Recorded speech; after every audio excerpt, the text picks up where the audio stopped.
데이트 비용에 대해서 얘기 좀 나눠보려고 합니다. 네. 데이트 비용. 연애할 때 남자 여자 데이트 비용 몇 대 몇이 맞을까? 이거 어떻게 생각하세요? 저는 우선 30대 기준으로는 다르다고 생각합니다. 20대랑 30대랑 다르다? 네네네. 20대는 뭐고 30대는 우선 20대는 둘 다 대부분 직장을 가지기 전에는 돈이 없으니까 정확히 반반 내는 게 공평하다고 생각하는 편이고, 나이랑 크게 관계없이.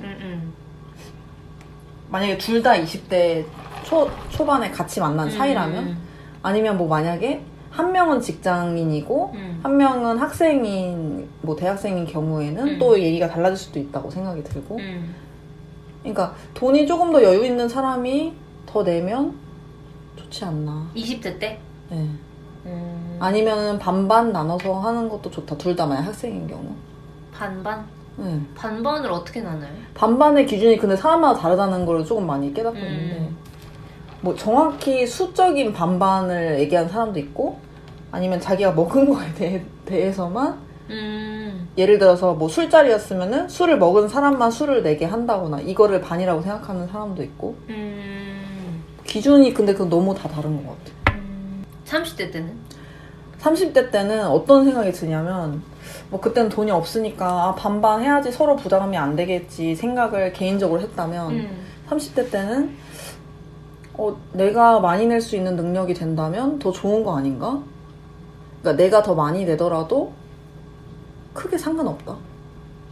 근데 나만 내는 것 같다는 기분이 드는 순간에는 이제 그게 서운함으로 번지기 때문에 그렇습니다. 저는 그렇게 생각합니다. 왜냐면은 뭐 예를 들어서 돈을 만약에 비등하게, 근데 사실 30대 때도 돈을 비등하게 버냐 안 버냐에 따라 또 달라질 것 같기도 하고. 그러니까 사실 뭐 돈의 크기가 마음에 비례한다고 이런 얘기도 있는데, 그거는 사실 정확히 잘 모르겠어요, 저는. 그럼 많이 번 사람이 많이 내는 게 맞다? 그러니까 꼭 그런 건 아니지만, 그러면 좀 더 서로 상부상조 느낌 아닌가? 어떻게 생각하시죠? 뭐 경험이 있으세요? 제 개인사를 물어보시네요. 네. 그런 거 안 물어보셨으면 좋겠네요. 그래요? 저는 개인사를 얘기하려고 그랬거든요. 그러셨구나. 네. 그러면 사전에 동의 좀 구해주세요. 동의를 지금 구하겠습니다. 예. 뭐 얘기할 수 있는 범위까지는 하면 얘기해보죠. 아무튼 대학생 때 같은 경우는 실제로 반반 냈던 것 같아요. 근데 반반 냈다는 게 총 금액의 딱 반을 냈다기보다는 한 번은 얘가 내면 그 다음엔 내가 내고 이런 식으로의 시스템이었던 것 같아요. 뭐 시스템? 뭐 영화를 내가 내면 밥을 얘가 사거나. 근데 대신에 항상, 근데 그거는 저 스스로 지켰던 거는 여자라고 적게 내야 된다 이런 거는 저도 또 싫었기 때문에, 어쨌든 둘 다 학생이었고 그게 싫었기 때문에 뭐 예를 들어서 내가 계속 카페 비용만 내야지 이거는 싫었던 것 같아요. 저 개인적으로 싫었던 것 같아요. 왜냐면 내가 이번에 카페를 냈고 이번에 얘가 밥을 사서 지출이 얘가 더 컸다면 다음엔 내가 밥을 사야겠다라는 마음이 먼저 자연스럽게 들었던 것 같은데, 이거를 만약에 계산적으로 내가 이만큼 했으니까 다음엔 얘가 이만큼 해야 돼 라고 가버리면 사실 연애하는 재미가 없는 것 같아요. 계산적인 걸로 생각해버리면 안 되고, 뭐 이번에는 뭐 자연스럽게 흘러가는 게 좋다. 하지만 서로 얘기해보는 거는 진짜 필요하다. 저는 뭐 비슷하긴 하나 좀 다른 게 있는데, 네. 아까 그 뭐 반반 얘기 했잖아요. 뭐 술 먹는 사람은 저는 그거는 별로라고 생각하고. 왜죠? 이유를 말해주세요. 이제 시작한 건가요? 그런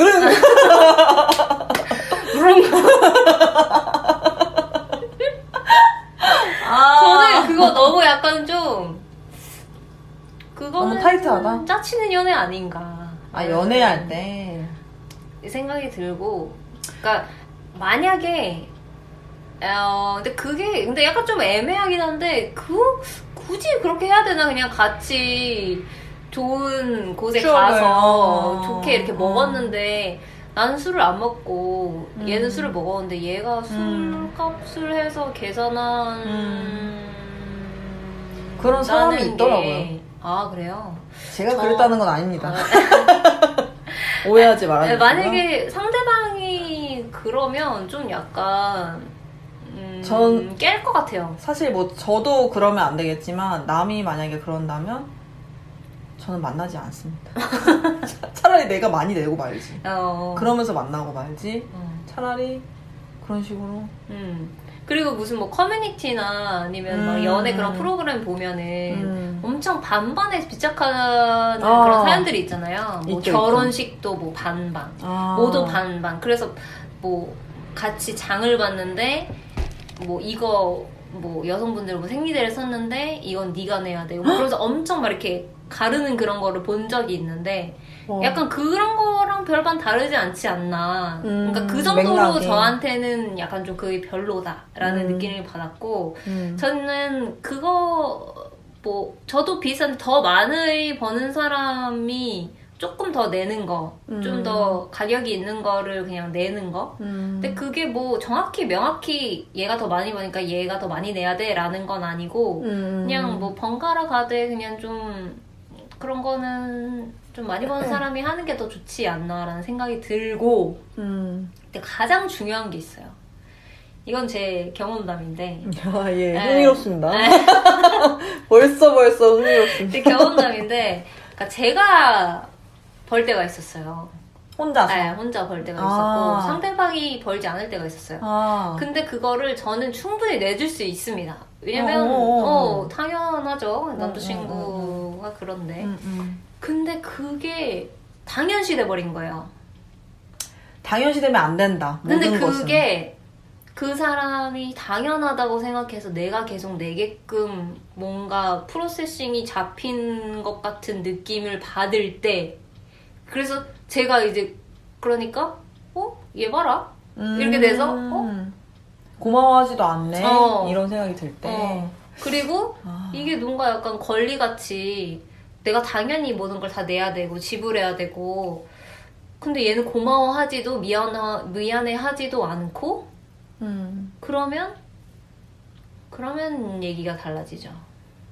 상대의 태도에 따라 그 부분이 달라지죠. 왜냐면 나의 금액과는 크게 상관없이. 근데 그거 아주 중요한 포인트인 것 같은데. 그러니까 내가 만약에 말이라도 내가 지금 약간 그래서 뭐 어쩌고 얘기를 하면 충분히 이해할 수 있는데 사랑하는 사람이니까 사실 말 한마디로 마음이 풀리는데. 근데 그게 너무 당연시 돼버리면 좀 현타가 오더라고요. 그래서 내가 어느 순간 계산을 하고 있는 거야. 나 이만큼 썼네 오늘. 얘는 이만큼 썼는데 얘 오늘 3,000원 썼는데 나 오늘 57,000원 썼네. 근데 그 계산하는 모습인 내가 너무 싫은 거야. 근데 그게 너무 짜증이 나는 거지 나는. 왜 이렇게까지밖에 안 될까? 이런 생각이 들면서 내가 왜 이거를 이렇게 해야 되지? 이렇게 하나하나 만약에 뭐 커피 전문점을 가도 내가 만약에 5,000원짜리 시켰는데 얘가 돈도 안 낼 거면서 막 8,500원짜리 시켰어. 그 차익을 내가 계산하고 있는 내가 너무 싫은 거야. 원래는 전혀 그게 아무렇지가 않았는데 그거가 생각이 든 순간 그때부터 계속 돈 계산이 내 머릿속에 들어오니까 그게 굉장히 별로더라고. 그래서 그게 진짜 연애가 아닌 것 같은 느낌이 들더라고. 이게 한 명만 어쨌든 현실적으로 금액이 한정적이니까 예산이 그러다 보니까 한 명은 현실적인 부분을 걱정하면서 계속 자기한테만 지출이 나가고 있는 것 같고 근데 한 명은 고마워하지도 않고 이러면은 그 연애는 이미 끝이 아닌가. 근데 진짜 힘들었을 것 같네요. 그래서 근데 보통은 동갑이거나 연하거나 하면 보통은 여자들이 졸업하자마자 이렇게 취업하는 경우가 많으니까. 그치, 남자들 먼저 버는 경우가 보통은 많죠.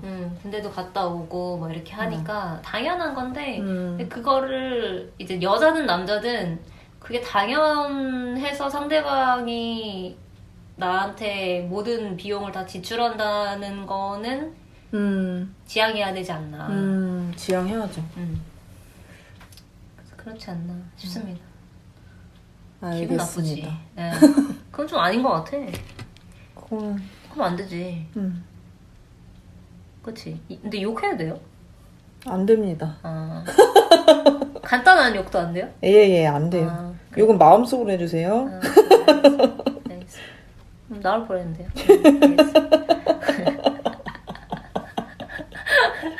자, 그러면 그러면 예. 데이트 비용 반반에 이어서 커플 통장 어떻게 생각하시는지. 커플 통장. 약간 비슷한 맥락이라고 생각하는데 저는 한 번도 물론 개인 경험담이긴 하지만 한 번도 통장을 한 적이 없어요. 왜냐면 그래요? 왜냐면 이거 참 재밌는 흥미롭죠? 흥미롭죠? 재밌군요. 이거 참. 왜냐면 이걸 몰랐지? 결혼을 신기하네. 전제로 만나더라도 학생 때 만나든 언제 만나든 간에 저는 언제든 헤어질 수 있다고 생각하기 때문에 나중에 뭔가 불편한 상황이 헤어지고 나서도 이어지는 걸 원하지 않았기 때문에 아예 안 만들었는데 요즘 들어 생각이 드는 거는 만들어서 하는 사람들 입장은 어떨까 한번 얘기를 들어보고 싶고 그렇기도 하더라고요. 그래서 궁금했어요. 근데 헤어지는 거가 좀 미리 걱정된다기보다는 아예 변수를 만들고 싶지 않다. 그러니까 헤어지고 나서 문제가 생기는 걸 원치 않아서 아예 원천 차단한다. 그렇게 생각해 주시면 될 것 같습니다. 저는 그런 성향이었어요. 근데 상대방도 다 그런 성향이었나 보네요? 상대방은 그냥 돈 걱정을 안 하고 그냥 돈을 써서 아마 이런 생각을 안 했을 수도 있는데 근데 먼저 커플 통화를 하자 이런 사람도 없었던 것 같아요. 저는 또 생각해보면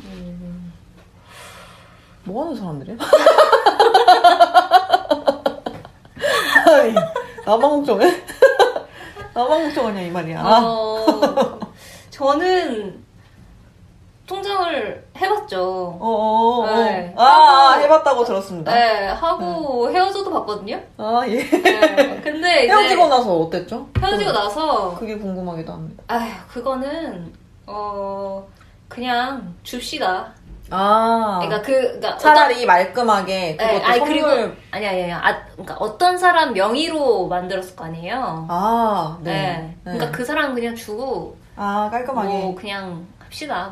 만약에 생각하고. 근데 그럴 리 없겠죠. 만약에 1,000만 원이다 그러면은 그건 얘기가 달라져. 그거는 얘기가 달라지는데 금액이 어느 정도 어느 정도 금액이면 얘기해야 된다. 어느 정도? 50만 원 이상이면 얘기해야 된다. 50만 원 이상. 저는 그렇게 생각합니다. 그 이하는 학생이면 달라질 수도 있겠지만 물론은 학생은 만 원이 소중하기 때문에 저도 50만 원 정도. 저는 50만 원 정도. 직장인 기준에서도 50만 원 아주 큰 돈입니다. 그럼요. 50만 원. 근데 저희가 한 30만 원 정도 있었거든요. 그 정도면은. 근데 그거를 만약에 상대방이 주면은 그래 이렇게 하는데 내가 달라고 하기도 뭐하고 그리고 상대방도 아무 말도 안 해. 그러면 그래 먹고 꺼. 이 욕이에요? 욕은 아니지만 먹고 가버려라. 약간 그렇게 해서 그냥 그렇게 했던 것 같고. 헤어지고 나서는 사실은 그 사람을 크게 배려할 필요는 크게 없으니까. 그래서 받아도 되고 안 받아도 되는데 굳이 50만 금액이 만약에 크다면. 크면은 얘기해야죠. 상상을 해보세요. 만약에 금액이 크다면 어떻게 될 것 같아요? 땡땡아 줄래?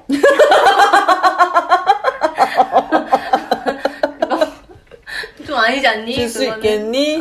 그렇게 해야 되지 않을까 싶고. 그래서 바로 보내주면 사실 문제가 없지만 만약 안 그런 사람도 있으니까 저는 이런 문제들의 상상의 나래를 펼쳐서 그래서 못하게 된 것 같아요. 저는 너무 에너지 소비가 되니까. 네. 그리고 이미 헤어지면서 에너지 소비를 많이 했을 거니까. 그래서 그 이후의 상황까지는 만들고 싶지 않다. 그리고 자기 명의면 그냥 보내줘. 보내주고. 근데 만약에 반만 보내주면 되잖아. 소수점 떼서 네가 갖고. 저 같은 사람 말끔하게 바로 그날 원천 차단 다 해버리는 스타일인데 헤어지면 연락처 차단 이런 거 다 하는데 만약에 그런 돈 관계가 엉켜있다 하면은 저는 말끔하게 아마 보내줬을 거예요. 제 스타일은. 근데 그 사람이 차단하면은 근데 상대방이 만약에 나를 차단했고 그럼 어떻게 보내? 뭐 만약에 계좌번호도 모르는 사이이다 심지어 연인 관계여도 뭐 그러면은 뭐 어떻게 뭐 내용 또 생기고 어쩔 수 없지. 아니면 그걸 커플 통장 만들 때 뭐 그런 얘기를 간단하게 나눠봐도 좋지 않을까. 응? 그걸 미리 나눠요? 그러니까 뭐 헤어짐에 대해서가 아니라 뭐 만약에 근데 이거 나누면 어떻게 해 이렇게? 응? 뭐라고? 나누면 어떻게 해 이렇게?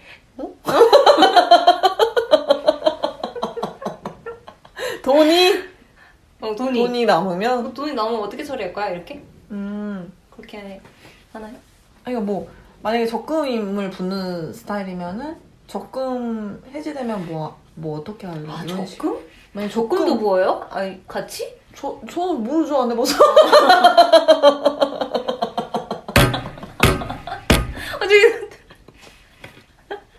죄송해요. 슬기지 알아요. 죄송해요. 다 녹음되고 있다고요. 죄송해요.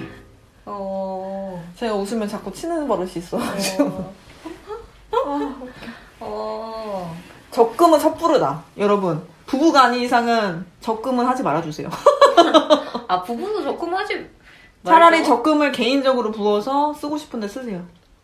제발. 근데 그 얘기 아니긴 한데 데이트 통장 근데 저는 데이트 통장 만들어도 괜찮다고 생각해요. 저는 왜냐면 약간 좀 부담이 좀 덜한 것 같긴 해요. 만났을 때 쓰는 지출이 공통으로 같이 쓰는 거니까. 같이 쓰니까 그것도 좋다.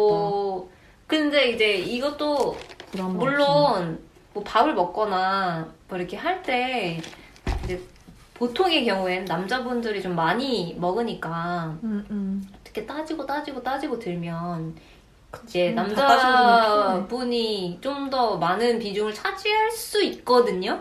근데 그거를 만약에 좀 생각하는 스타일이다 그러면 데이트 통장 만들지 말고 그게 그냥 뭐 좋은 게 좋은 거지 라고 생각하고 그냥 그게 무던무던하게 넘어갈 수 있는 성격이다 싶으면 만들어도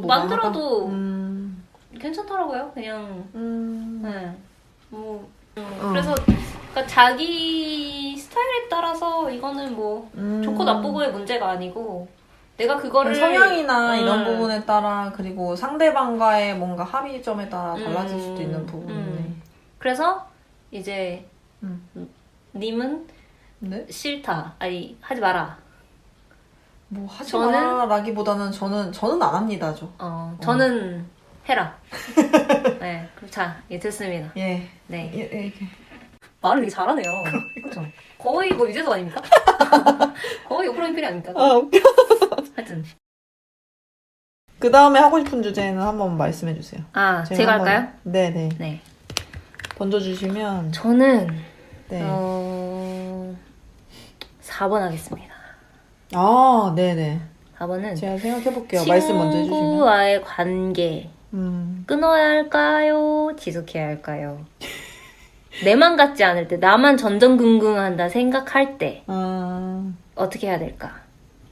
내 맘 같지 않을 때? 예를 들면 어떤 예시가 있을까요? 이거는 이제, 저는 사람을 굉장히 좋아합니다. 그렇습니까? 네, 저는 MBTI가, MBTI 말해도 되나요? 말하셔도 되죠. 본인이 원하신다면. 물론 개인정보긴 합니다. 이게요? 그렇죠. 뭐 맹신하는 건 아닌데 저는 ENFP입니다. 그래서 참고용으로 이해하기에 좋으니까. 사람을 굉장히 좋아하는데 이게 그러니까 저는 많은 사람들한테 마음을 막 다 여는 건 아닌데 네 사람이 있는데 그 네 사람이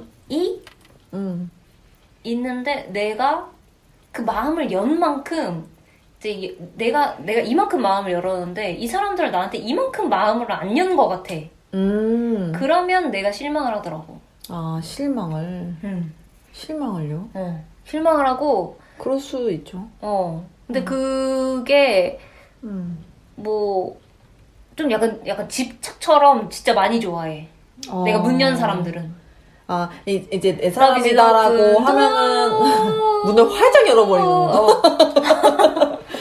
활짝 열었는데, 그러니까 그게 막 많은 사람한테 열고는 아닌데, 내가 내 원하고, 사람에게. 내가 좋아하는 사람한테는 활짝 여는데, 그 활짝 열었는데, 상대방이, 문의 각도가, 본인의 문의 각도보다 좁다고 느낄 때.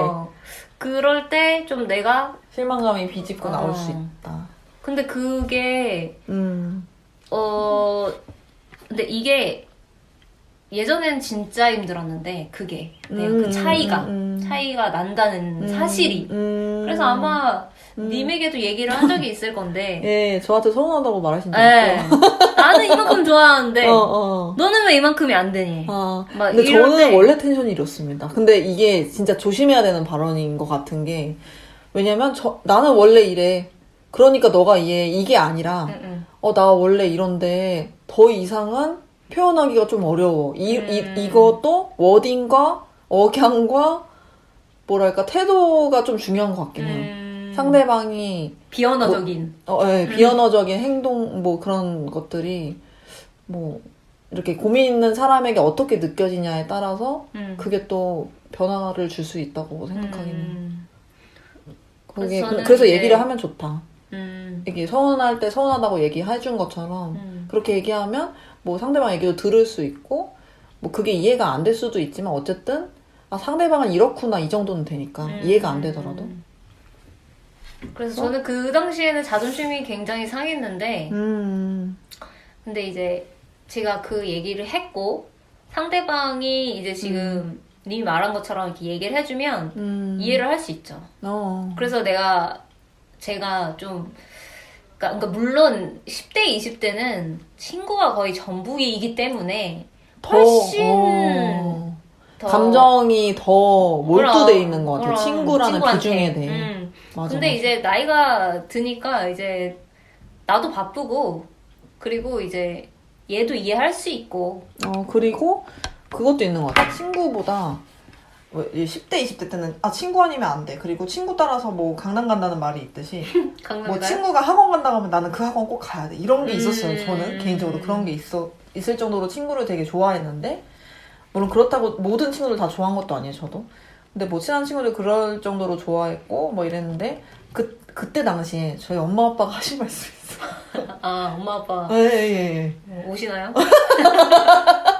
네, 뭐라고 하셨냐면 그 당시에는 사실 이해가 안 갔어요. 초등학교, 중학교 이때쯤에는 이해가 안 갔는데 그때 뭐 친구가 거기 간다고 너가 뭐 같이 간다고 뭐 해결되는 것도 아니고 뭐 계속 평생 그 친구랑 모든 걸 다 같이 할 수는 없다 이런 얘기를 하신 적이 있는데 그래서 그 당시에는 그 말이 되게 서운하게 들렸어요. 어린 그 당시에는. 근데 지금 와서 생각해보면 그 말도 어느 정도 일리는 있다. 왜냐면 모든 걸 다 연인이든 친구든 모든 걸 다 함께 할 수는 없고 대신에 뭐 만난 순간에 뭔가 그게 추억이 생기면 그게 되게 감사한 부분인 거고 뭐 만날 수 있는 시간이 있으면 또 그것도 감사하고 뭐 이렇게 마음이 좀 바뀌었는데 그래서 그 부분도 조금 어느 정도 이해가 되는 나이가 돼버렸다. 맞아요. 이제 뭐 30대 넘어가면 뭐 자연스럽게 친구는 이렇게 생각하고 얘는 이 정도가 나랑 내가 생각하는 그 비중이 얘랑 동일해야지 꼭 해? 뭐죠? 편집점인가요? 갑자기 웃겼어.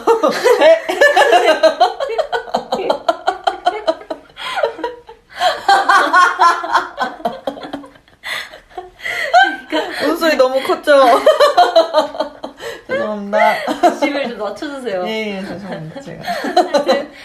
그러니까 내가 이 정도 좋아한다고 해서 얘가 무조건 꼭 이 정도 좋아야 된다는 그 기준이 무의미하다. 사람마다 그 다르고 뭐 맞아. 가치관이 다르고 사람마다 생각해온 그 자기만의 것들이 있으니까 그게 나와 꼭 동일해야 나 같은 마음이 아닐 수 있다. 그거를 인정하고 사람을 대하다 보면 그리고 뭐 내 친구인데 뭐 나랑 뭐 별반 다르겠습니까? 뭐 내가 이 정도 하는 것도 얘도 나랑 좀 달라도 얘도 이 정도 하는 거고 서로 그게 뭐 크기를 굳이 뭐 따져야 하나 싶고 그러니까 혼자 너무 약간 실망하고 뭐 아쉬워할 필요가 없이 그냥 서운한 거 있으면 얘기하고 뭐 얘기하고 그리고 뭐 서로 이해하고 와, 얘는 이럴 수 있다. 그리고 상대편도 아 얘가 이렇게 느꼈구나. 얘가 이렇게 느꼈을 수도 있겠다. 그러니까 그런 걸로 서로 관계를 가면 되지 않을까. 그래서 꼭 끊어야 된다, 지속해야 된다가 아니고 그냥 뭐 그러니까 너무 내 기준에 맞추지 말고 상대방 입장도 좀 생각해보고 좀 생각해보고 그리고 생각보다 내가 이 친구를 이만큼 생각하는데 얘는 안 생각할 거야가 거의 아니고 거의 그냥 비슷비슷하다. 내가 이 정도 생각해도 얘도 이 정도 생각하고 있다. 라는 것만. 맞아요. 생각의 정도는 사실 비슷할 수 있는데 표현의 정도에 대해서 차이가 많이 나는 것 같아요. 제가 느끼기에는. 왜냐면 저는 개인적으로 표현에 엄청 서툴다고 스스로 자기 객관을 했을 때 그렇게 생각하는 편이고 그리고 전반적으로 사실 이거는 가족의 성향이기도 한 것 같은데 저희 가족은 전반적으로 다 과묵하고 뚝뚝하고 표현을 잘 안 해요. 근데 이거에 대한 이해도가 사실은 우리 가족이 아니면 이해할 수 없는 부분이기 때문에 그래서 만약에 친구한테 이걸 강요한다기보다는 뭔가 그냥 뭐 조금 더 뭐 노력할게 라든지 뭐 이런 식으로 조금씩 뭐랄까 문제를 좀 완화시키면 어떨까. 그것도 괜찮겠네. 우리 가족이 이러이러해서 내가 약간 좀 그래 라고 얘기를 하면 그 이해 못하는 친구면 친구입니까? 친구 아니죠. 제가 그래서 그대를 이해하지 않았습니다. 예. 감사하게 생각하고 있습니다. 저도 감사합니다. 제가 굉장히 얘기할까 말까 고민했는데 했거든요. 그게 느껴졌어요, 저는. 아, 그래요? 고민했던 그 과정이 느껴져서 되게 미안했어요. 그렇지만 사람 잘 안 변한다. 그렇지만 저도 크게 변한 게 없다. 그러면 무릎을 꿇어주시겠어요? 죄송합니다. 무릎이 안 좋아서. 이러면 하기가 안 되는데 민망해지는데. 그렇습니다. 좀 할까요? 네. 2번 가볼까요? 흥미로운데요. 2번. 절대 안 됩니다. 이걸 얘기를 해주셔야죠. 죄송합니다. 죄송합니다. 우선은 그 다음으로 생각한 주제는 형제자매와 사귀었던 남자 혹은 여자친구랑 사귈 수 있나? 인데요. 제가 앞서 말씀드렸다시피 저는 용납 안 됩니다. 그리고 다행인 거는 제 동생은 이미 결혼했어요. 그렇지만 이런 고민을 실제로 했다는 그런 연애 에피소드도 많이 TV에서 봤던 것 같고요. 실제일지는 사실은 의문이긴 하지만 어쨌든 이런 고민에 놓인 사람이 있을 수 있으니까 얘기 나눠보면 좋겠다 생각하긴 한 것 같습니다. 지금까지. 안 된다? 저는 안 된다고 생각하는 것 같아요. 왜냐면 어쨌든 뭔가 남자친구라 함은 우선 애인이라 함은 뭐 정신적인 소통도 있지만 뭔가 신체적인 스킨십도 이루어지기 때문에 저는 그게 상상이 되면 절대 안 된다고 생각합니다. 근데 그런 경우는 또 봤던 것 같아요. 어떤 사연을 보내는 프로그램이었는데 언니랑 사귀었던 사람인지 몰랐어요. 따로 살아서 몰랐는데 잘 몰랐고 뭐 교류가 많이 없었나 봐요. 근데 나중에 알고 보니까 언니랑 사귀었던 사람이다. 이렇게 알게 된 경우는 어떻게 될까 사실 고민될 것 같아요. 그렇게 된다면. 그러니까 모르고 사귀었는데 나중에 알게 된 경우는 좀 생각이 다를 수도 있겠다. 왜냐면 이미 마음이 될 수 있어요? 될 수 있다기보다는 헤어질 건데 헤어지기까지 좀 힘들겠다. 저는 이렇게 생각하는 거죠. 왜냐면은 몰랐으니까 이미 남자친구한테 뭐 마음 주고 마음도 커졌을 거니까. 근데 만약에 초반에 알았다면 저는 단칼에 아예 만나지도 않죠. 근데 막 1년이 넘었어요. 1년이 넘었고 1년. 그리고 그 상대방이 아니고 남친구 너무 좋아. 아, 이런 사람 아니면 안 될 것 같아? 임자를 만났어. 근데 1년이 넘었어. 근데 내 형제자매랑 그렇게 왕래가 없어. 평소에? 평소에. 결혼식 때 어떻게 할 거야? 그리고 너 결혼할 건 아니겠지? 형제자매가 근데 외국에 살아. 외국에 살아. 못했던 전개인데? 그럼 형제자매가 외국에 사는데 그 형제자매랑 사귀었던 사람이 나를 만나게 돼서 사귈 확률이 있을까요? 그게 있었어요. 그게 있었어요? 에피소드에 있어서 제가 그걸 생각한 거였거든요. 근데 그럴 수도 있겠다. 그러면은 사귄 걸 모르죠. 몰라서 사귄 것 같은데요, 이 경우는? 저는 이걸 쓴 이유가 당연히 모르는 거를 전제해서 쓴 거예요. 알고 나면 저랑 같은 마음이시군요? 네, 그거는 말이 안 되고, 그러니까 몰랐어요. 나중에 알게 나중에 뭐 가족 식사나 이런 거를 이렇게 되는 거구나. 네, 그렇게 되는 거죠. 만약에 뭐 결혼하려고 했어요. 그래서 이제 뭐 형 누나를 만나야 되니까 이제 만나는 자리에 왔는데 알고 보니까 내 남자친구의 형이 내 엑스. 근데 그러면 우선은 제 입장이지만 만약에 언니랑 사귀었던 사람이라고 예시를 들어보면 그 언니의 얘기를 한번 들어봐야 될 것 같아. 언니의 마음이 만약에 나 상관없어. 내가 진짜 상관없어. 이렇게 약간 심도 있는 대화를 좀 나누고 내가 이래도 상관없어 예시를 좀 많이 들어보면서. 근데 만약에 언니가 진짜 상관없대.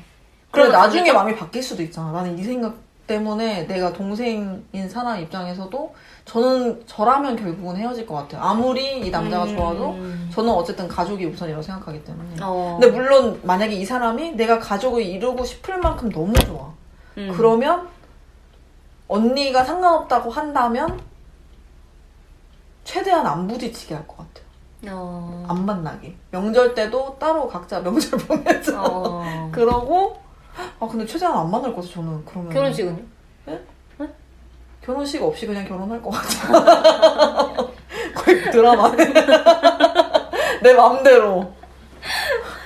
제가 그렇다는 건 아니에요. 근데 그 정도로 할 임자라면 그렇게라도 하겠다. 근데 저는 그렇게 임자라면 확신이 든다고? 1년 만에?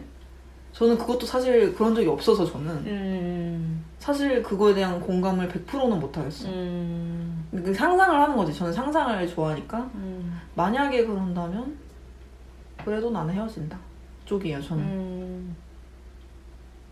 근데 만약에 내가 사귀었던 사람을 언니가 사귄다고 한다? 화난다. 근데 저는 그러면 보통은 형제자매가 웬만하면 닮았잖아. 그래서 비슷한 이상형인가 라고 생각을 할 수는 있지만 그렇지만 나는 만나는 거 용납 안 된다. 저는 안 되는 편인 것 같아. 저도 헤어질 거고 만약에 그런 언니가 이게 아니면 안 돼. 그럼 나 보지 마. 그러면 절교. 절교? 언니랑? 절연. 근데 진짜 너무 어려운 문제지. 이건 완전 난제다. 난제인데 어떤 주장이세요, 보통? 저도 거의 비슷합니다. 저도 결론만 얘기하면은 안 된다. 근데 안 되는 상황인 것 같아요. 저는 이 전제 조건 자체도 잘못됐다. 만날 수 없어요. 그냥 만날 수 있지. 모르고 만날 수는 있지만 모르고 만났는데 어쨌든 결론은 근데 헤어질 것 같다. 왜냐면은 가족이라면 마음이 쓰이니까. 그것도 그렇고 그리고 엄마 아빠한테 어떻게 할 건데?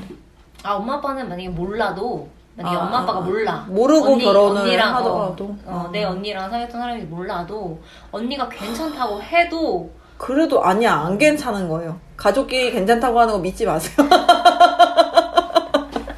믿지 마세요 여러분. 그리고 항상 왜 자꾸 여론을 찾는 거야?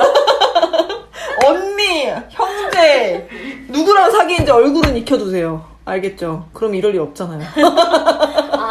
그 사전에 네. 방지해라. 근데 잠깐 뭐 며칠 만났다? 그 정도면은 만날 수는 있을 것 같아요. 근데 뭐 크게 길게 만나지 않은 사이라면 근데 그 며칠의 기준이 뭐 다를 수는 있겠죠. 저랑 뭐 한 달 만났다? 이러면은 상관없을 것 같긴 해요. 근데 보통 근데 1년 이상은 좀 얘기가 달라질 것 같아요. 근데 제가 자매가 없어서 그러는데 보통 자매가 있으면 남자친구 얼굴을 공유하나요? 아, 한 번의 자랑 타임은 있죠. 최소한 한 번은 있어요. 아, 최소. 얼굴. 네. 아, 그거. 자랑 타임 있고, 뭐 더 나아가면은 소개하는 타임도 생길 수도 있고. 그러면은, 미연에 방지를 할 수 있기는 하겠네요. 그쵸. 만약에 이런 게, 저 같은 N의 성향을 가지신 분들이라면, 미리 미리 방지할 수 있다. 미연에 방지할 수 있다. MBTI는 한 자리씩 공개하는 건가요? 저는 다 공개하고 싶진 않아요. 왜냐면 저는 계속 수시로 바뀝니다. 진짜 자주 바뀌어요. 그래서 크게 의미가 없다. 그렇지만 N은 맞는 것 같다. 저는 거의 안 바뀌기 때문에. 하여튼. 그래서 결론은 어렵다. 솔직히 현실적으로 어렵다가 결론입니다. 저는. 어려운데 만나지 마세요. 뭐 불편해하면서까지 아니 누구 좋으라고 만나는 거야? 누구 한 명 좋은 사람이 없지 않습니까? 나도 내 언니 그리고 내 애인의 입장도 생각해보면 불편해. 그럼요. 걔도 얼마나 불편할 거야. 나한테 그러니까 못 만나. 근데 나한테 막 그렇게 막 하지도 못하고 내 눈치만 볼 거고 나는 언니 눈치랑 걔 눈치도 봐야 되고 그리고 막 언니랑은 뭐 했다고 들었는데 뭐 이런 식으로 간다면 아주 파국입니다. 그러니까 그냥 아무도 좋은 사람이 한 명이라도 없는데 그거를 계속 가지고 간들 무슨 소용이 있겠습니까? 그래서 저도 이거는 제가 이거를 이제 에피소드로 봐서 얘기하면 좋겠다 생각하셨어요? 아니요. 그게 아니고 그냥 보고 와 이거는 어떻게 해야 될까?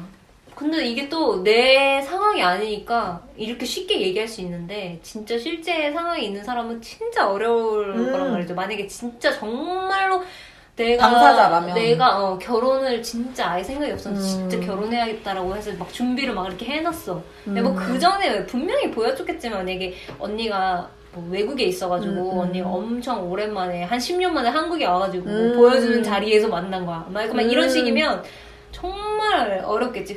그리고 또 상대방은 막 잘하겠대. 만약에. 그리고 만약에 아니면 그 상대방이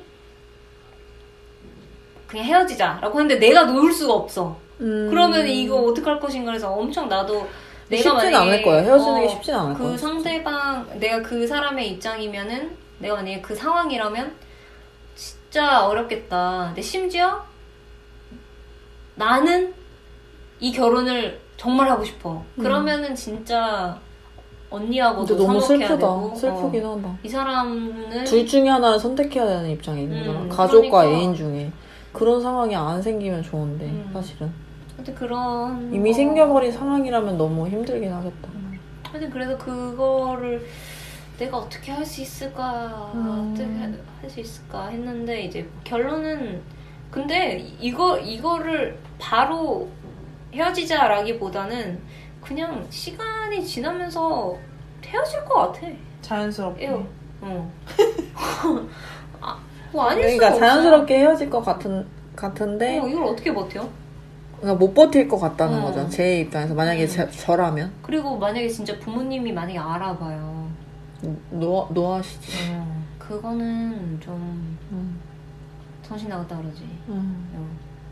많고 많은 남자 중에 왜 하필 그러냐 이렇게 되겠죠. 아무튼 그렇지 않을까 해서 와, 결론은 그렇습니다. 생각하니까 너무 소름 끼친다. 근데 여러분이 아셔야 될 거는 조언은 항상 남에 대해서 조언하는 거는 사실은 엄청 쉽고 그런데 어쨌든 당사자가 되면은 힘들 수 있다. 그래서 저희 얘기는 그냥 저희 의견일 뿐이다. 그러니까 오해는 하지 말아주세요. 일회성 대화가 아니었습니까? 제목을 일회성 대화라고 한 이유가 있습니다. 그냥 듣고 그냥 얘네들은 이렇게 생각하나 보다 라고 그냥 가볍게 했으면 좋겠고 저희도 뭐 막 심각하게 막 이렇게 하는 거 아니니까 그리고 만약에 저희가 사연을 받았던 상황이라면 좀 더 신중하게 더 발언했을 수도 있을 것 같아요. 어쨌든 신청자가 있으신 거니까. 뭐라고 해야 되나? 사연 사연자. 봤나요? 사연자. 사연 봤나요? 사연이요? 네, 사연 받으면 재밌을 것 같은데. 이게 이게 좀 유명해져서 사연 좀 받았으면 좋겠어요. 그럼 언젠가. 진짜 신랄하게 막 참견할 수 있는. 또 가능하죠. 그러면 좋겠습니다. 그런 날이 언젠간 오기를 네. 자, 기원하겠고요. 네. 다음 주제 넘어가겠습니다. 네. 다음 주제는 이제 이거를 이제 계속 이어서 1번, 삼아. 3번이 근데 연결될 것 같아요. 저는. 그래요? 그럴 수 있겠네요. 저는 우선 1번 결혼. 결혼. 참 많이 든다. 꼭 해야 됩니까? 어렸을 때는, 진짜 어렸을 때라 하면 저는 10대를 말하는데, 10대 때는 결혼에 대해서 막연하게, 나는 30살 되면 결혼하고 싶다. 이렇게 생각했어요. 그렇지만 30 금방 옵니다. 안 올 것 같죠? 30 굉장히 금방 와요. 수능 보고, 대학교 뭐 정해지고, 대학교 가면, OT 막 신나게 하고, 친구들 사귀고, 4년 금방 가고, 취업합니다. 취업하자마자는 더 정신없이 가요. 중학교 때 선생님이 했던 얘기가 떠오르는데, 뭐 20대 때 20km로 가고 30대 때 30km로 가고 그거 원래 있는 말 40대 때 아닙니까? 40km 아마 있던 말을 어른들이 많이 하는 거 보니까 있던 말을 뭐 같이 공감하셔서 그런 말을 계속 퍼뜨리신 게 아닌가 생각이 드는데 그거를 직접 체험하고 있다. 왜냐면 확실히 20대 때보다 속도감이 장난 아니다. 사실은 물리적인 시간은 동일한데 이렇게 체감상의 시간이 엄청 다르다. 그래서요. 슬프다. 그래서요. 그래서 10대 때는 막연하게 30살에 하고 싶었고 20대 때는 내가 진짜 좋아하는 사람이 생긴다면 결혼하고 싶을 수도 있겠다라는 생각을 했지만 30살이 이후가 되어보니 굉장히 더 신중해지고 뭐랄까 20대 때는 한 주우재 씨가 어떤 인터뷰에서 이런 말을 했던 것 같은데 정확히 어디서는 모르겠어요. 아무튼 뭐 20대나 이럴 때는 맞는 게 뭐라더라? 그러니까 서로 남자와 여자가 서로 맞는 게 하나라도 있으면 만난다면 30대 이후에는 틀린 게 하나라도 있으면 만나기 쉽지 않다. 이런 얘기를 한 적이 있어요. 그래서 그 말에 되게 공감을 했거든요.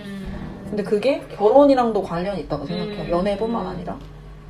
아무튼 저는 결혼은 점점 더 저는 원래 결혼을 뭐 안 하겠다 이거보다는 결혼에 대한 약간 막연한 두려움이 있고 사실은 뭐 그렇게 활달한 편도 아니어서 결혼식도 싫어요. 누구는 웨딩드레스 입어보고 싶다 하는데 저는 그렇게까지 웨딩드레스 입어볼 거면 둘이서 예쁜 사진을 남겨보고 싶다. 그렇지만 남들 앞에서 그러고 싶지는 않다. 내가 아는 사람들에 한해서 결혼식이 오는 게 아니라 사실은 가정과 가정이 만나서 큰 행사라고 생각이 저는 항상 들었기 때문에 어떤 결혼식이 가장 그런 생각이 들었고 뭐 두 가정의 가치관이 비슷해야지 결혼식을 한 해 만에 결정할 수 있겠지만은 어쨌든 결혼은 사실은 어렵다. 지금 30 이후가 됐을 때도 고민이 많이 된다.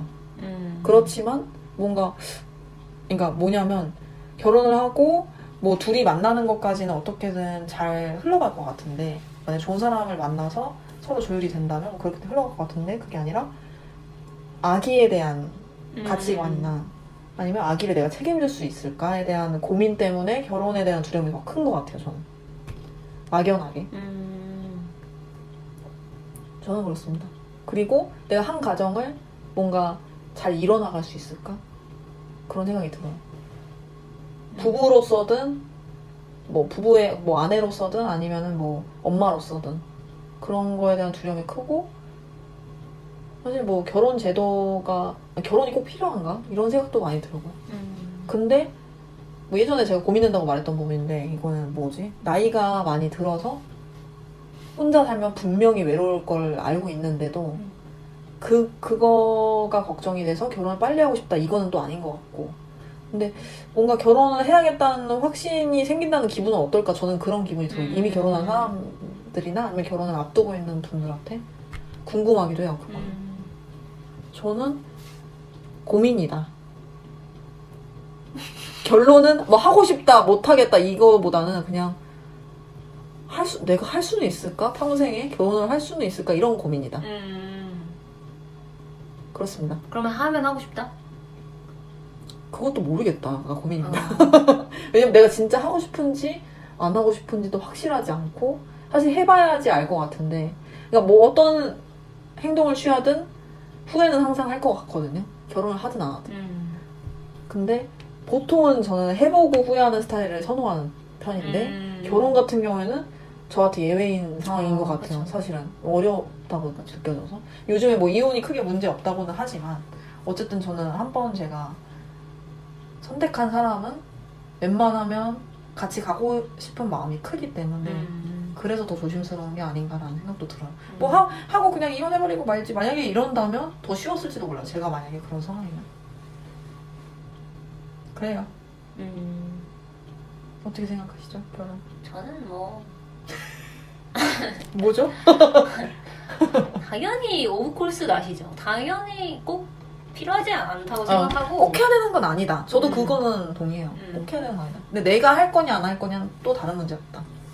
그러니까 뭐 야 결혼 꼭 해야 돼? 만약 이런 질문이라면 이 질문이 그러면 저는 안 해도 된다 라고 생각해요. 근데 이거는 제가 결혼한 사람의 입장은 또 아니기 때문에 결혼한 사람의 입장도 들어보면 또 다를 수 있겠다 이런 생각도 들어요. 근데 뭐 저희 이제 둘 다 결혼을 안 했기 때문에 결혼을 안 한 뭐 이유가 굳이 지금 당장 결혼을 꼭 해야 되나. 그리고 필요성을 사실 못 느끼는 것 같아요. 제가 지금은.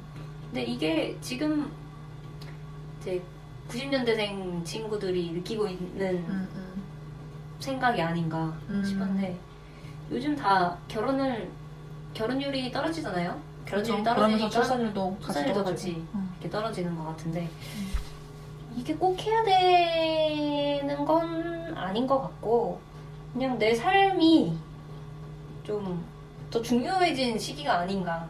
그거 완전 공감해요. 네. 이거는, 그래서 그러니까 아무래도 결혼을 하면 누군가 함께 살아가는 건데 그게 물론 굉장히 소중하고 굉장히 필요한 사회적인 제도이긴 하나 그게 지금 2024년도에 이게 과연 그만큼 그러니까 저울질을 하자면 그게 그만큼 나만 생각했을 때 그게 그만큼 중한가 중하지 않는가. 이게 그 포인트가 되게 중요한 것 같아요. 요즘에는 나 자신이 굉장히 중요해지는 시기라고 30대 때 보통은 30대 때 그걸 깨닫는 것 같아요. 제 생각에. 그러다 보니까 결혼의 기로에 앞선 사람들이 보통은 30대 요즘엔 30대 초반에 많이 결혼을 한다고 하더라고요. 그래서 그때 내가 혼자서 할 수 있는 거를 계속 누리고 싶다라고 생각하는 사람들이 많아진 것 같고 그러다 보니까 결혼 안 하는 것 같아요. 왜냐하면 결혼이라는 것은 어쨌든 내가 하고 싶은 걸 다 할 수 없다는 거를 전제로 간다고 저는 생각하거든요. 어쨌든 어느 정도의 희생이 뭐 한 사람뿐만 아니라 둘 다 포기하는 부분이 있지만 그럼에도 소중한 사람을 얻는다는 생각으로 결혼을 한다고 생각하는데 만약 그게 내가 너무 즐기고 싶어 이런 게 많거나 아직은 뭐 큰 필요성을 못 느낀다 하면은 결혼을 안 하는 것 같아요.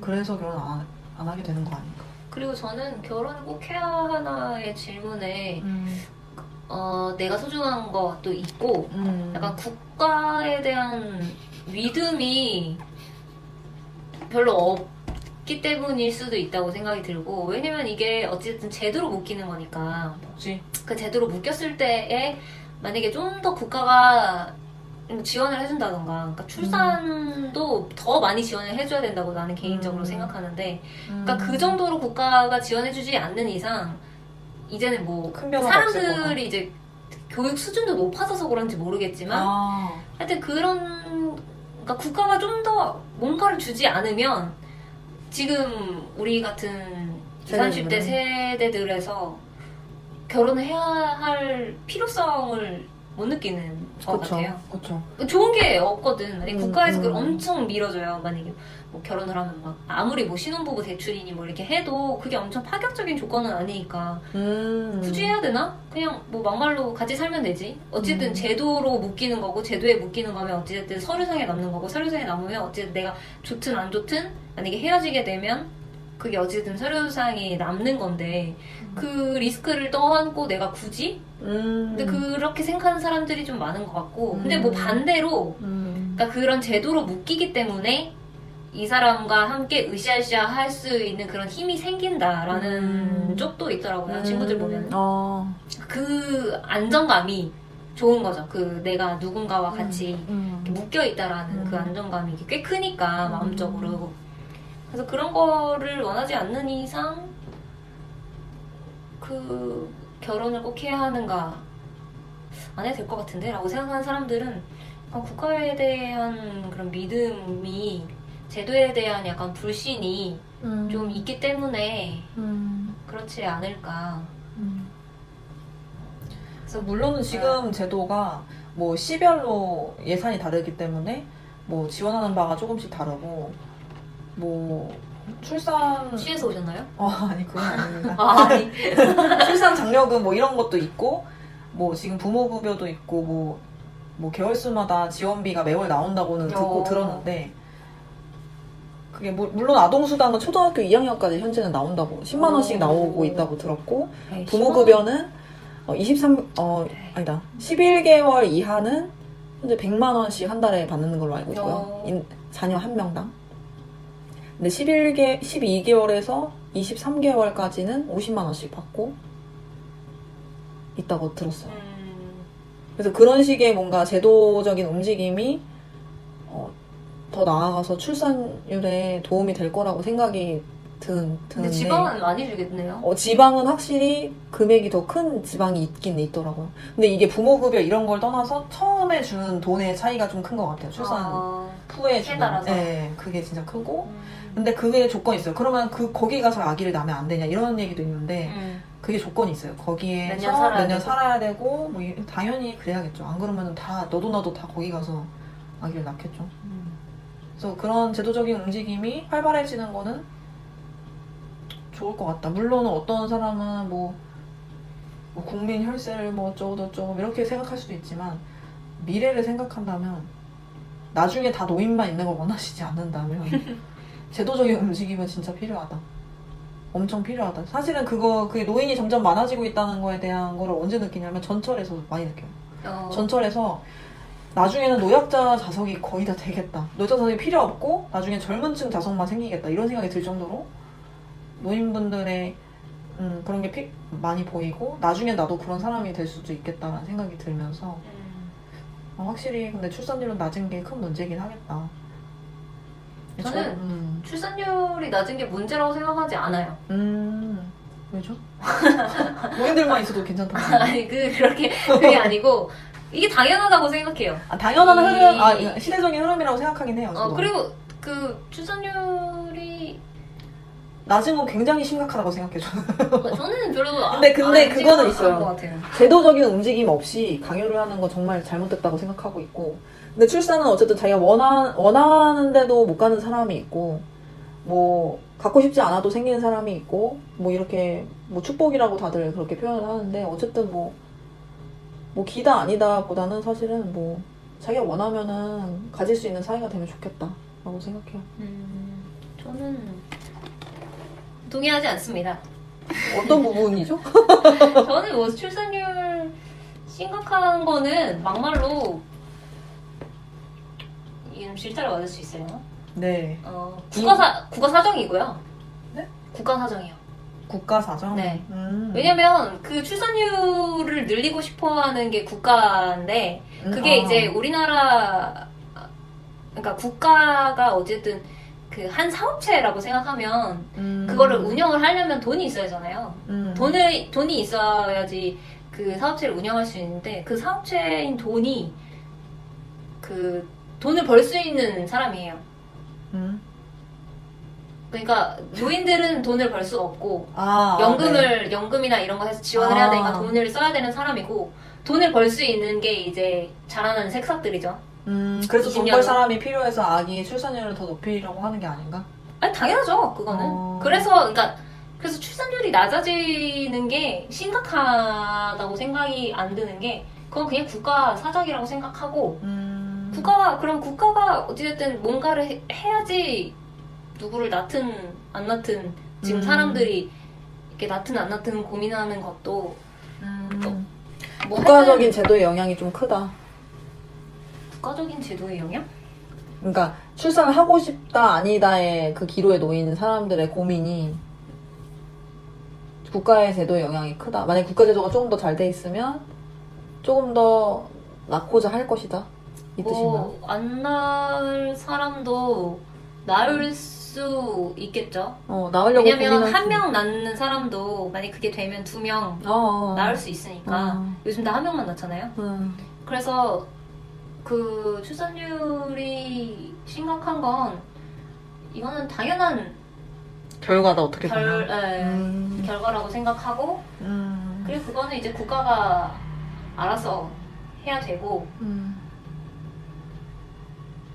그래서 출산율을 이제 높이고 싶으면 이제 결혼율도 높여야 되고 결혼율을 높이려면은 어찌됐든 또 그것도 국가가 어떻게 잘 해야 되지 않나? 그러니까 사람들을 뭐 이렇게 뭐 하여튼 뭐 그런 저는 그런 생각이에요. 저는 뭐 그런 고민 때문에 더 망설이는 분들이 확실히 있을 것 같긴 해요. 현실적으로 어쨌든 아이를 키우는데 돈이 많이 들기 때문에 부모님들 그러잖아요. 못 모를 때야 된다고. 근데 그 말이 어느 정도 이해가 가요. 이것도 너무 많이 알아서 그리고 너무 그 데이터가 너무 많아. 그리고 요즘 인터넷 아주 잘 발달돼 있지 않습니까? 거기에서 이제 막 그런 거 이제 나오는 거죠. 그런 거 나오면 듣고 이런 것 때문에 국가가 계속 출산율을 강요하는 거나 이런 것 때문에 계속 그렇게 뉴스를 내는 거나 되게 우리나라가 멸망할 것처럼 뉴스를 내는데 뭐 멸망할 수 있죠. 근데 뭐 제가 생각했을 때 그때는 뭐 우리가 지금 거의 외국인 거의 한민족이지 않습니까? 뭐 지금은 조금 덜하지만 근데 뭐 미국이나 그런 다인종 국가 그렇게처럼 뭐 될 수 있지 않을까 나중에 그런 상황이 될 수도 있겠죠. 근데 뭐 어른들은 그게 굉장히 무슨 일이 벌어진 것처럼 느낄 수 있는데 근데 우리나라가 지금 사실 인구가 많다고 생각이 안 들거든요. 그러니까 그 돈을 벌 수 있는 인구가 그래서 뭐 점점 더 이제 출산율은 낮아질 거고 그런 방법이 아니면 뭐 하여튼 너무 갔나? 결혼을 해야 되나 말아야 되나 해서 많이 고민되는 부분이어서 결혼을 결혼을 꼭 하지 않아도 된다고 생각하긴 해요. 요즘에 뭐 대체적으로 그러시겠지만 근데 뭐 가정을 꼭 이루고 싶고 아기를 낳고 싶다 하면은 빨리 결혼하는 게 좋다는 평이 많더라고요. 왜냐면 어쨌든 아기는 가지고 싶어도 못 가질 수 있는 거니까 많은 시도와 이런 시간적인 부분이 필요하다면 어쨌든 결혼은 뭐 아기를 갖고 싶으면 하면 좋다. 그렇지만 뭐 그런 생각이 크게 없고 지금 크게 필요성을 느끼는데 남 눈치에 뭐 엄마 아빠의 그런 눈치에 등 떠밀려서 할 필요는 없다라고 생각하는 게 제 결론입니다. 인생에서 가장 중요한 것 마지막 주제 갑니다. 네. 인생에서 가장 중요한 것 저부터 네네 말씀해주세요. 하자면 저는 인생에서 가장 중요한 건 약간 좀 너무 뻔한 얘기일 수 있는데 행복. 해피니스 말하시는 건가요? 네. 행복이라고 생각을 한데 그러니까 행복한 것 바꾸겠습니다. 행복이 아니고 행복이라는 감정을 느끼는 것? 근데 이게 왜 그러냐면 이 행복한 것이 사람마다 다 다르잖아요. 기준이 다 다르죠. 나는 이거 행복하고 어떤 사람은 그냥 작은 거에도 행복을 느끼죠. 뭐 그럴 수도 있고 어떤 사람은 뭔가 성취의 행복을 느낄 수 있고 어떤 사람은 그냥 집에서 유튜브 보는 게 행복할 수 있고 어떤 사람은 뭐 영화 보는 게 행복할 수 있고 어떤 사람은 뭐 막 나가서 뭘 하는 게 행복할 수 있고 그 다 다르잖아요. 그래서 그 다 다른 거를 유지하고 그러니까 자신만의 행복을 찾는 것 그게 저는 인생에서 가장 중요한 것 같아요. 그래서 나만의 행복을 찾는 거. 그래서 내가 재밌는 거를 끊임없이 하는 거야. 내 스스로가 느끼는 재밌는 일들을. 내가 만약에 뭐를 만드는 거를 좋아해요. 그럼 내가 저것도 만들어보고 저것도 만들어보고 사부작 해보고 계속 해보는 거예요. 그리고 내가 만약에 나가서 뭐 걷는 걸 좋아해요. 그럼 여기도 걸어보고 저기도 뛰어보고 여기는 뭐 다른 뭐 운동을 뭘 해보 그러니까 계속 내가 뭔가를 해서 행복을 얻기 위해서 끊임없이 내가 뭔가를 하는 거? 그게 인생 같다. 네. 그러니까 내가 모든 분야를 막 궁금해하고 관심 있어하고 호기심을 갖고 가진 시각으로 보는 것. 그게 인생에서 가장 중요하다고 생각하고 그게 없어진다면 제가 생각했을 때 인생이 끝났다라고 생각이 들 수 있을 것 같아서 그걸 계속 해야 한다고 죽을 때까지 해야 한다고 생각해요. 나만의 행복을 찾기 위한 여정이다. 그거를 그냥 근데 진짜 막 장황하지 않아도 돼. 그냥 뭐 나는 햇빛에 그럼 나 햇빛밖에 얘기하는 거야.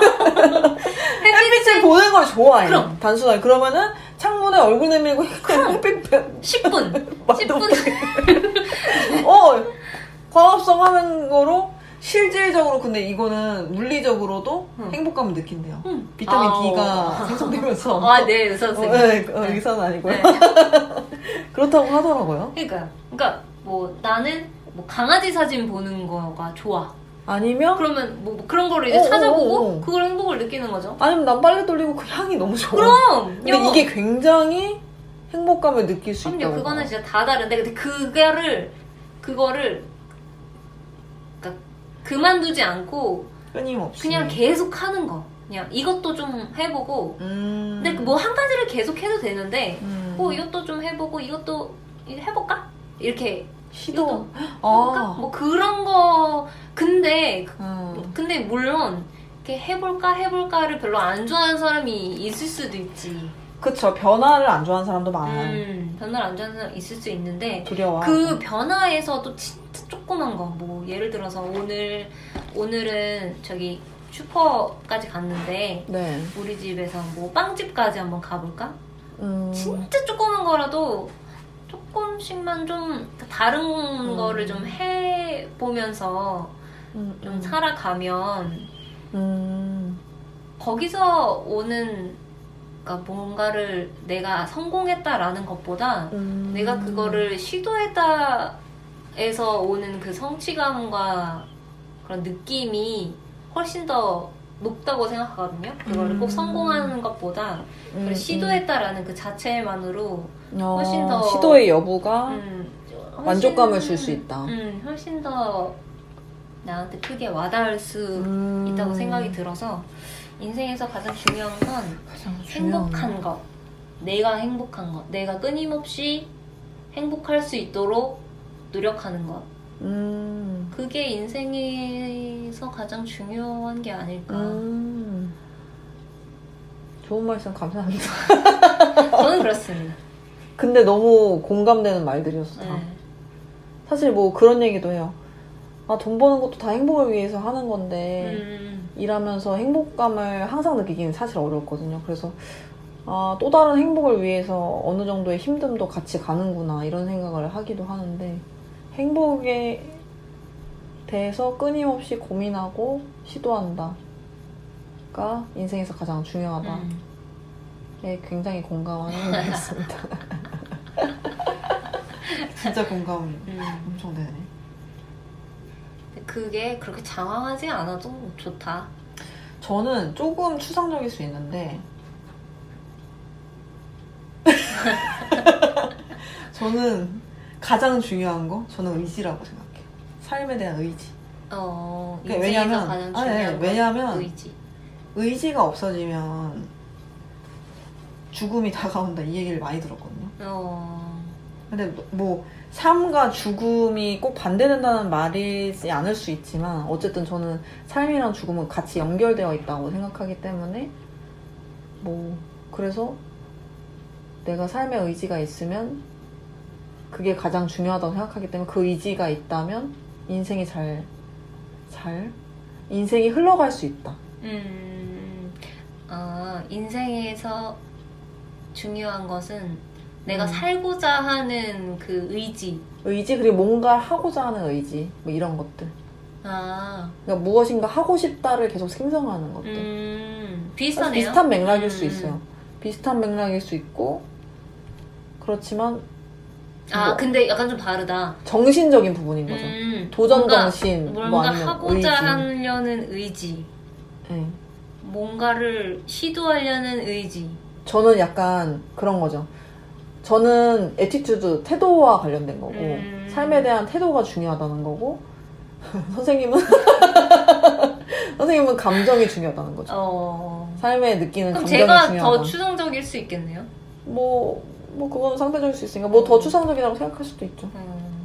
근데 뭐 그런 거죠.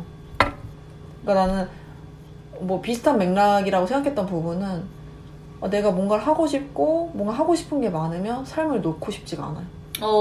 저는 그게 되게 컸어요. 엄청 힘든 순간에도 나 하고 싶은 거 이만큼이나 많고 못 해본 거 이만큼이나 많은데 맞아. 목표가 있으면 맞아요. 못 해본 게 물론 마음의 여유가 없을 때 이런 것도 생각이 안 날 수 있지만 혹시라도 뭐 삶에 대해 너무 힘들어서 고민하시는 분이 만약에 진짜 있으면 한 명이라도 그러면 나가요. 바깥으로 나가라고? 나가면 집에 있지 말고 그냥 나가요. 근데 이건 진짜 중요해요. 집에만 있으면 우울해지는 거 진짜 맞아요. 아무리 집순이어도 굉장히 기분이 좋아집니다. 이거는 분리수거라도 하러 나가세요. 이거는 진짜 맞아요. 우리가 우리의 선조 때는 계속 나가 있었지 않았습니까? 그렇죠. 그러다 보니까 그때는 우울증이라는 게 사실은 크게 발현되지 않았던 것 같아요. 그런 명칭도 없었던 것 같아요.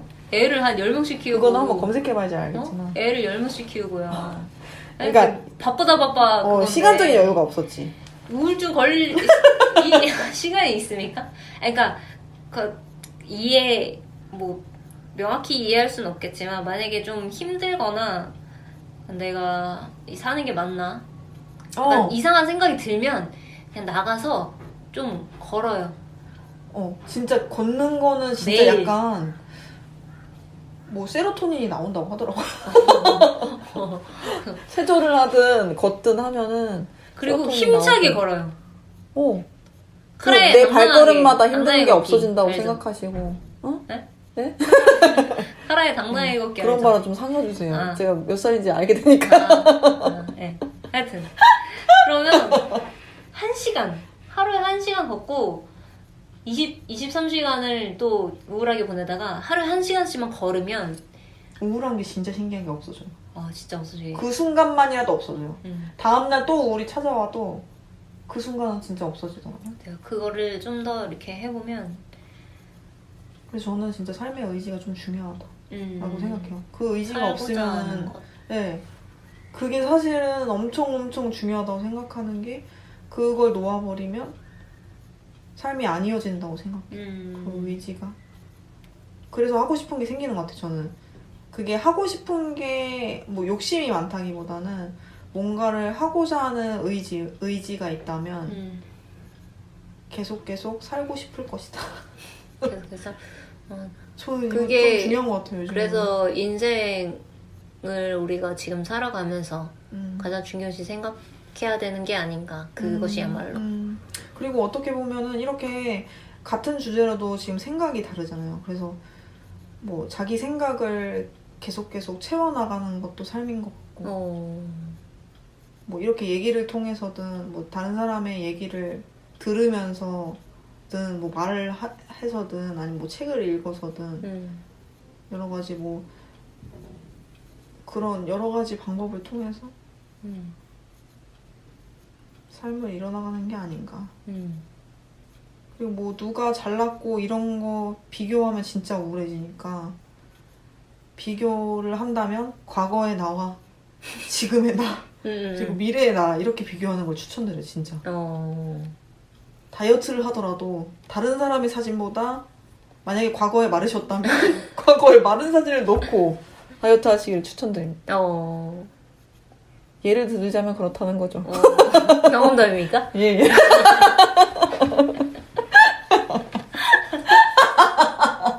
예, 경험담 잘 들었고요. 예. 맞아요. 그래서 뭐 좀 주제와는 벗어났지만 누가 몇 명이나 들을지 모르겠으나 한 명이라도 듣는다면 뭐 의미 있다고 생각합니다. 힘이 드는 지금 인생이 좀 헛헛함을 느끼는 사람이라면 좀 지금 이 순간도 그냥 살짝이라도 우셨다면 성공이라고 생각해요. 살짝이 제발 꺼주세요. 이거는 꺼주세요. 네.